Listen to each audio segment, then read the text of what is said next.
What's good, sports family? Breaking news in the NFL. We have a trade between the Buffalo Bills and the Chicago Bears. And this involved, wide receiver DJ Moore. Let's get into it. So, the Buffalo Bills received DJ Moore and a 5th round pick of this year's draft.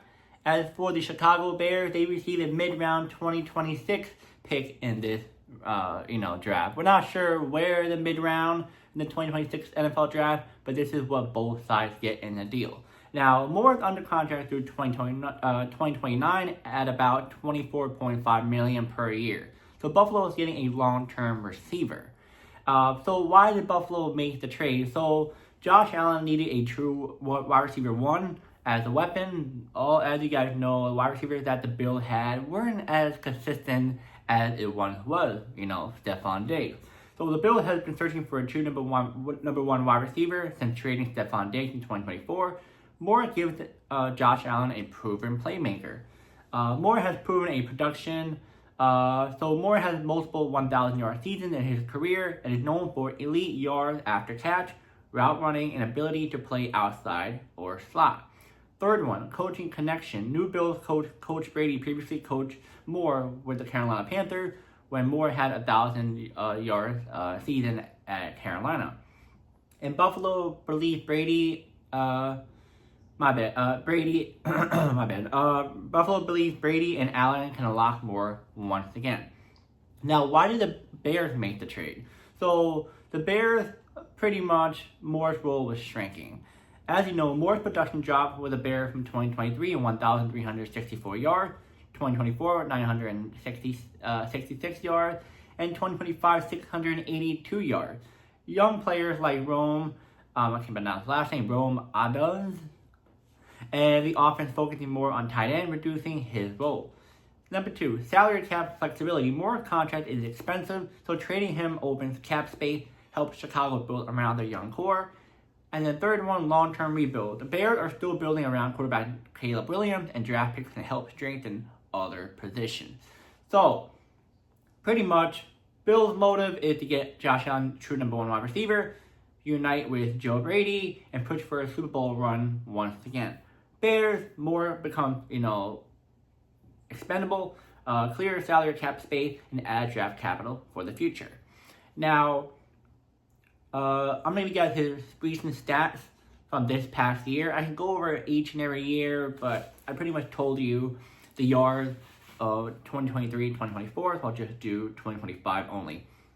So, he had 50 receptions, 682 receiving yards, 6 touchdowns, and 13.6 yards per catch in 17 games played.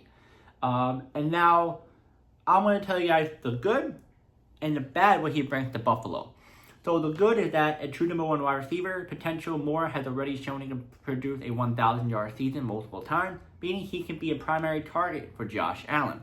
Second one, elite yards after catch. He's known for breaking tackles, turning short pass into big gains, being dangerous on the screen and slants, and that fits Buffalo's offense perfectly.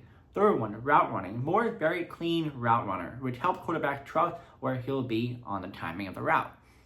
Fourth one, versatility, outside receiving, slot receiving, and motion receiving. That flexibility let Buffalo move him around the formation. And last one, experience. He had 8 years of NFL experience as a veteran who has played with multiple quarterbacks and still produces. Now, let's talk about the downside of him. So, yards dropped recently. His yards have been declining, as I told you before. 2023, 1,364, 24, 966 yards, and 2025, 682 yards. That's a concern. But the Bills think he can definitely fix them, especially being a true number one wide receiver instead of a number 2 or number 3. Second one, not a big jump ball receiver. At 6 foot, he's not the type of wide receiver like a Calvin Johnson or what so to go up high enough to catch a 50-50 ball, like some other elite wide receivers.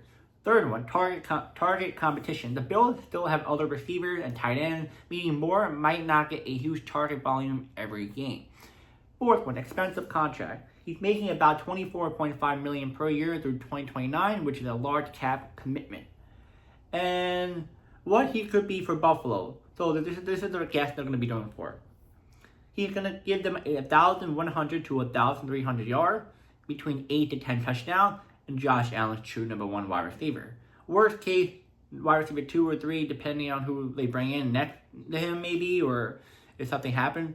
And could only do about 700, 900 yards, which is a little bit better than this past season, but still not the greatest that you want in a wide receiver 1, if he does. But, yeah, I'm going to say this, is that from the Stephon Diggs talk, I'm not going to say it's not going to happen. I think now, since, DJ Moore just got traded to the Bills, it's slightly less likely that it's not going to happen, but you never know. He might sign a minimum contract, since that's what a lot of these NFL teams do with a certain players that get cut. They only sign like a $1 million deal. So maybe he'll come back to Buffalo and then have DJ Moore instead of Stephon Diggs. That would be nice. But I don't know.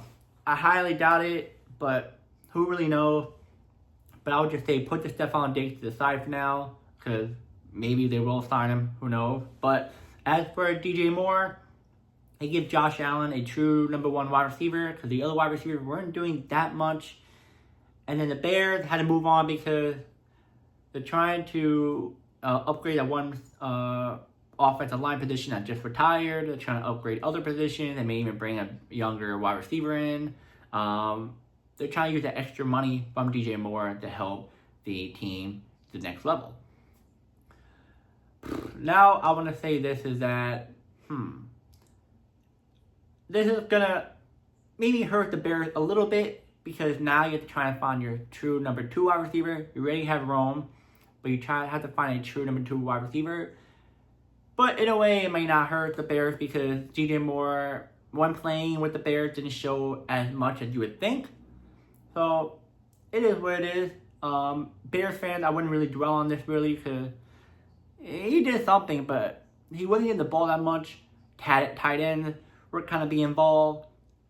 So just know that. But Bills fans, you're getting a true number 1. You're gonna get a true number 1 wide receiver, but he might take a little bit of a hit, but not as big in Chicago, because Knox and the other tight end are definitely be much more heavily involved, and then sometimes the other wide receivers might be involved depending on who they bring in next to him.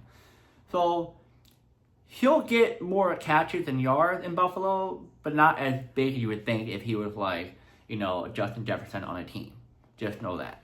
But now, who won this trade? Who lost this trade? I mean, to be honest, the Bears got a draft pick. The Bills got a player and a draft pick. But only the fact that the player has some injury history on top of that, kind of inconsistent downhill last couple of seasons. I guess right now, the Bills.